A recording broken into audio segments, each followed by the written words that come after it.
Welcome, you have reached review time with Imperial, and today's review would be House of the Dragon, Season 1, Episode 3. Let's get into it. So this was a good episode, man. Subscribe to the channel and like the video. The episode starts off with Prince Daemon, Targaryen.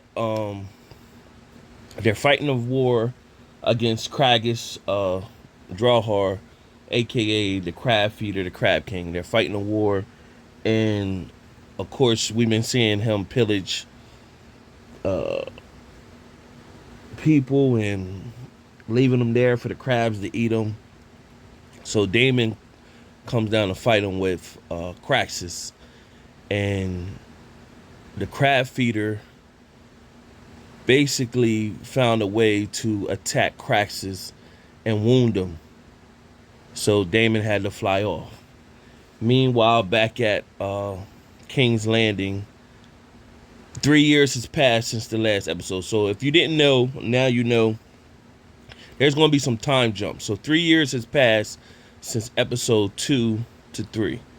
So 3 years has passed. There's going to be a big time jump because the actress that you see as Rhaenyra, you're going to see an older version of her. Same thing with Alicent Hightower. You're going to see an older version of her as well. So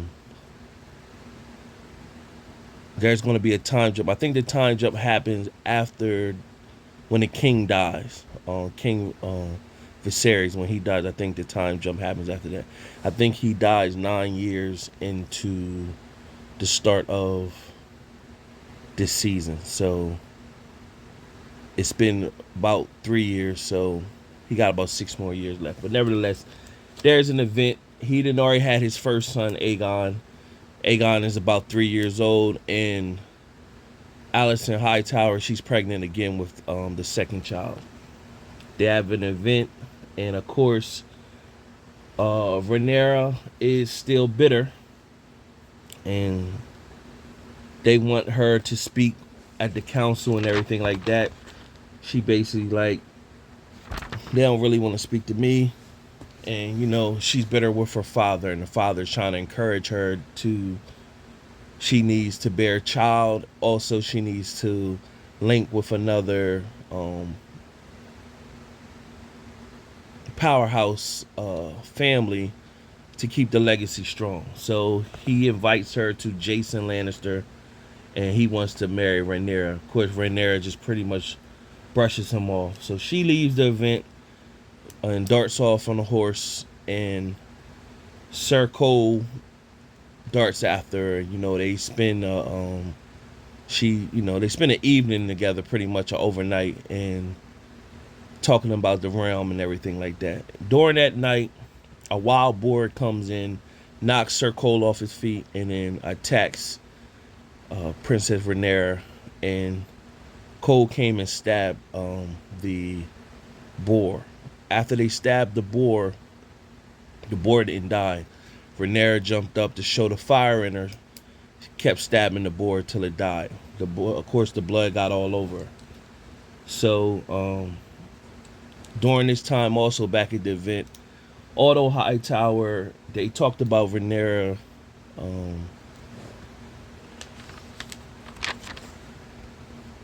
Who should she marry? And then King Viserys is pretty much saying he don't want to just, he don't want to offend his daughter. He loves his daughter. But they understand the politics of the realm and how it works. So Hightower said, how about you, pretty much, you have her marry her brother. And King Viserys start laughing like he's only basically 2-3 years old. Like, what are you talking about? And it sounds weird to us in modern day time, but back in this time and all through the books, they got a lot of incest and all that's going on. And basically, if you like read up and do a little bit more research, they're going to play that. I think they're going to play that out on this series because it's a lot of incest and stuff that goes on. We've seen it in Game of Thrones where pretty much Daenerys was Jon Snow's aunt, and you see when that relationship was going. So what's supposed to happen in the books. Spoiler alert, spoiler alert, spoiler alert. In the books, Prince Daemon Targaryen, he has 2 kids with Rhaenyra. So it's gonna be interesting to see how that plays out. That was a spoiler alert for you. So if you didn't know, now you know. From there, you had they had I think it was a moose or a deer that the men held down, and it was wild, and they wanted the King Viserys to show his strength and kill the moose or the deer, and he took a sword that Jason Lannister had made for him, and when he stabbed the deer or moose, it didn't die right away. So it's showing kind of like weakness, where a king come with strength and just swipe it the first swipe and it die. So the man was pretty much like, hey man, you gotta give it another stab. And then he went and he stabbed it this time. But the king throughout this episode is showing weakness, and you can see his health is failing too. So he's not really strong. So he ended up having a one-on-one with Rhaenyra in the episode, pretty much saying to her, hey, I love your mom. You know how the realm, you know how the politics of this work. You have to wed another powerhouse to keep your legacy going, to keep our legacy going. So he pretty much told her, you search for who your mate is going to be, but you need to make it happen. You just cannot do it. So from there, he agreed to send help to Prince Daemon because he heard they were losing the war versus Craghas. And so he agreed to send help. So while the Valerians and Prince Daemon, they were all strategizing their war,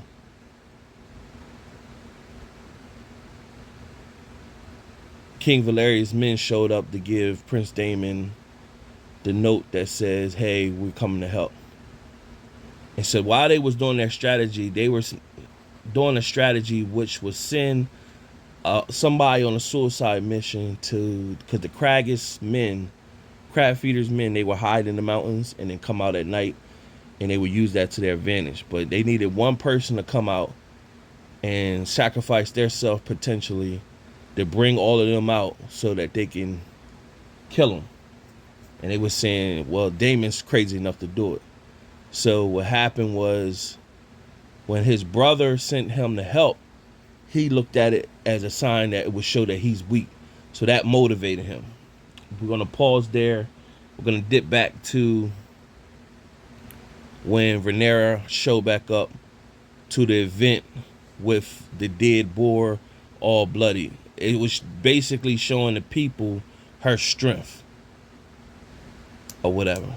So you also get to see Alicent Hightower, which is the queen. You get to see she is the voice of reasoning to King Viserys. So she has heart-to-hearts with him, and she's giving him counsel, and he kind of admits to her about, you could tell he's still mourning for his wife that passed, and she got to take that because she's young, and he pretty much did that with her to keep the strength of the kingdom going, did not show weakness, and I think she understands that. So right now, she's the voice of reason, and she's trying to make peace with him, and she's trying to make peace with Rhaenyra. So right now, her character, Alicent Hightower, is a positive, and she's really doing whatever despite. Although Hightower, he's still playing chess, moving parts, and you see what he's doing. All right, so back to the war that Prince Daemon fighting with the crab feeder, aka the Crab King. They get to the big battle, and it's like a suicide mission. You see right now, Prince Daemon Targaryen is going to be a fan favorite because he is badass. He's going in there, fighting like 50 men and just knocking them out. They're shooting arrows at him. He's running past the arrows, and he's still killing men. Finally, like 2 or 3 arrows catch him, and his like shoulder and his leg. He break the arrows off, and then he stand up, and you thinking like, well, how he gonna get out of this? Because now they starting to surround where he was at, and right at that moment, you seen busting through a crowd of fire. It's Princess Rhaenyra.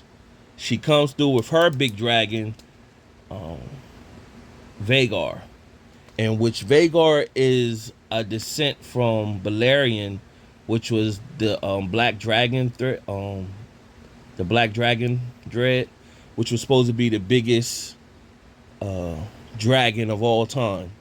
And Vhagar is basically the second biggest dragon of all time. So she comes through riding on Vhagar, and Vhagar is made for battle. So Vhagar fries up a bunch of people, and then his dragon comes, Craghas, and fries some more people. Then the Valyrian crew comes up. They join the fight. Meanwhile, Daemon looks up. He sees the Crab King circling back into the mountain, and there he heads to him. Now we don't get to see Prince Daemon kill the Dragon King, but all we see is Prince Daemon come dragging the Dragon King body in half, just dragging the arm and half the body, with him all bloody, showing like, yo, I'm the truth. So he's definitely gonna be a fan favorite. He's like a love to hate him type character that you have on this series. That was it. That was a good episode to push the story forward. Now keep in mind, like I said, it's going to be some time jumps within the series. So it's already been 3 years from episode 2 to 3, and somewhere along the line it's going to be a big time jump. And I think it's after the death of the King Viserys, because he's wounded, and of course back in them days they didn't have medicine and stuff to clear up his infections and all that. And you see that a part in the episode 2 where somebody else is walking, holding their stomach stuff, so you can see that like there was no medicine and all that type stuff to nature wounds. People would get infections and die all the time, so that was like normal. Subscribe to the channel, like the video, tell me what you think. Till next time.